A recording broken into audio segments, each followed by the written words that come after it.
అందరికీ నమస్కారం.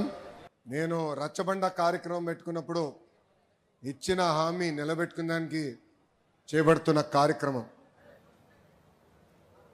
తల్లి మీ అందరు తెలుసు, 2019 ఎన్నికల్లో 21 రోజుల ముందల తెలుగుదేశం పార్టీ అభ్యర్థిగా మీ ముందల నుంచున. వాస్తవంగా నాడు నాకు మంగళగిరిలో పెద్ద పరిచయాలు లేవు. కేవలం అద్దుకుంటున్న ఇల్లు మంగళగిరి నియోజకవర్గంలో ఉంది. నియోజకవర్గ ప్రజలకి మంచి పని చేయాలన్న లక్ష్యంతో ఆనాడు పోటీ చేశా. నేనేంటో మీకు అర్థం లేదు, మీ సమస్య ఏంటో నాకు అర్థం లేదు. ఎన్నికలు అయిపోయినాయి. 5300 ఓట్లతో ఓడిపోయా తల్లి. ఓడిపోయిన రోజు మటుకు బాధ కలిగింది. కానీ రెండో రోజు నుంచి ఆ బాధ, ఆవేదన నాలో కసి పెంచింది.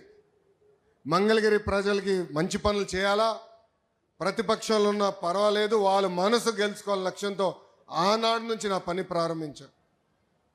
తల్లి ఒక్కసారి ఆలోచించండి.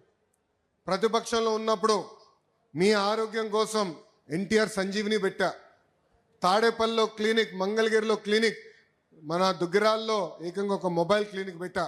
ఈ రోజుటి కూడా ఉచితంగా మేము మందులు ఇస్తున్నాం ఆ క్లినిక్లో. రెండోది, ఊర్లో పెళ్లి జరిగితే గౌరవంగా బట్టలు పెడుతున్నాం. ఆనాడు కార్పొరేషన్ స్పందించబోతే ఎవరికైనా నీటి సమస్య ఉందంటే ఉచితంగా ట్యాంకర్లు పెట్టి నీరు మీకోసం అందించాను.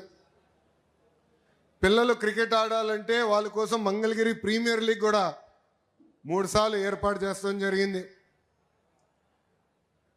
ఇంకో పక్కన మహిళలు సొంత కాళ్ళపై నిలబడాలి, కేవలం కుట్టు నేర్పిస్తే కాదు, ఉచితంగా మెషిన్ అందజేసి అవసరమైన పని కూడా ఈరోజు తెలుగుదేశం పార్టీ మీకు కల్పిస్తుంది.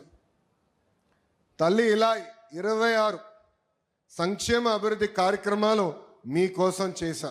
2024 ఎన్నికల ప్రచారం మీ దగ్గరకు వచ్చా. ఆనాడు మిమ్మల్ని ఒకటే కోరా, ఓడిపోయిన లోకేష్ ఇంత పని చేస్తే రేపు గెలిచిన లోకేష్ ఎంత పని చేస్తాడో ఒక్కసారి ఆలోచించమని కోరా.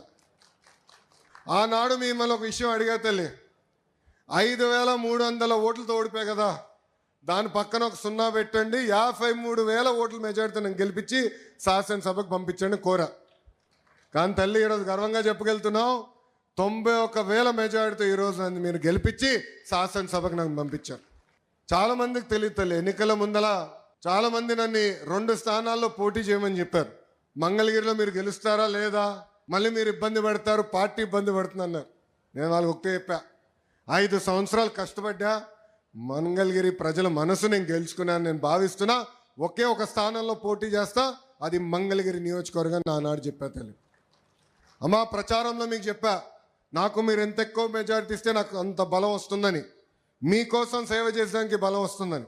ఆనాడు రచ్చబండ కార్యక్రమంకి వచ్చినప్పుడు మీరందరూ ఒకటే అడిగారు, కొత్తిల్లు కాదు, మేము ఎక్కడ నివసిస్తున్నాం అక్కడనే మీరు రెగ్యులరైజ్ చేసి పట్టాలు అందించండి అని పదే పదే మీరు నన్ను కోరారు. మీరు అన్నారు, దశాబ్దాలుగా మేము ఇక్కడ నివసిస్తున్నాం, మాకు బంధువులు, స్నేహితులు, పని అంతా ఇక్కడనే ఉంటుంది, మళ్ళీ మీరు తీసుకెళ్ళి ఎక్కడో మూలలో పడేస్తే మళ్ళీ ఆటోలో రావాలో వేరే వాహనాలు రావాలి, మాకు చాలా ఎక్కువ ఖర్చు అవుతుంది, మేము ఎక్కడున్నాం అక్కడనే కల్పించండి అని మీరు కోరారు. నేను ఆనాడు చెప్పా, 3 రకాలు ఉంటాయి. ఒకటి సులభంగా చేసే భూములు, అది మొదటి సంవత్సరంలో చేస్తానని చెప్పా.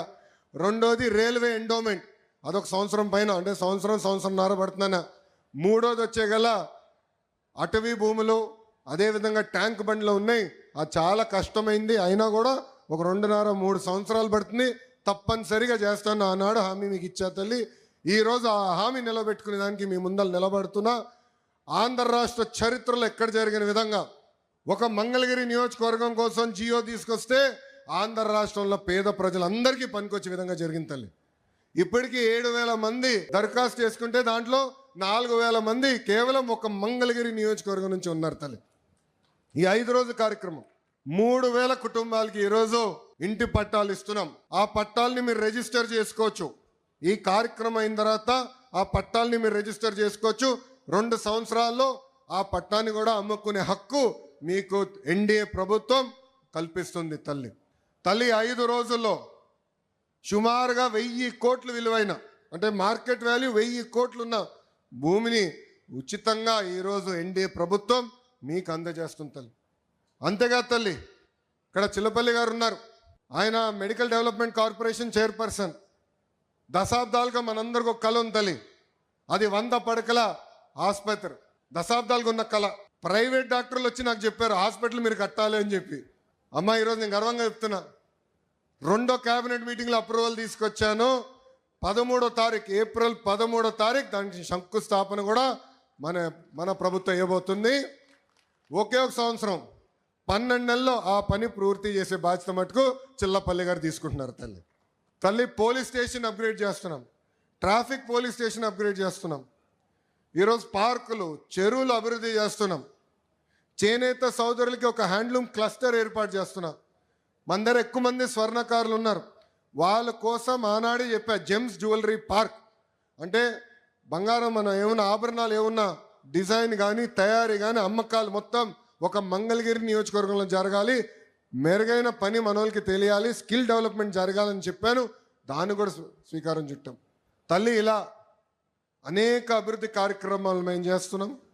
నాది ఒకే లక్ష్యం, తిరిగి మళ్ళీ మీ దగ్గరికి వచ్చినప్పుడు ఏ హామీలైతే నేను ఇచ్చానో మంగళగిరి నియోజకవర్గంలో అది నిలబెట్టుకుని వస్తానని ఈ సభాముఖం మీ అందరికీ నేను మళ్ళీ హామీ ఇస్తున్నా.